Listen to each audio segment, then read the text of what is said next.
Here are my immediate thoughts at full time. This was just another game that I never felt like the Springboks were going to lose. Now, Rassie has found it very hard to get a win in Ireland. It was richly deserved. He got it today. You look at the scoreline, and here it is. You might think, well, that's not particularly emphatic, but this was a game where the forwards absolutely rolled up their sleeves and dominated for South Africa. Yes, you had resistance from the likes of Josh van der Flier, who really tried hard all day, carried pretty well, hit the breakdowns, but it was sort of just like a green tidal wave, and I do mean dark green. The other thing I will never forget from this game was the absolute scrum dominance.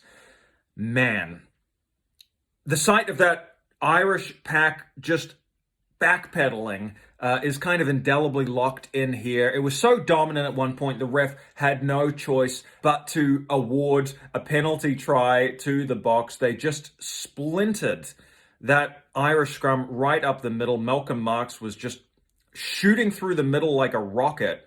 And it's just that old truism of rugby. If you lose the battle up front, it is just so much harder to get a foothold in the game.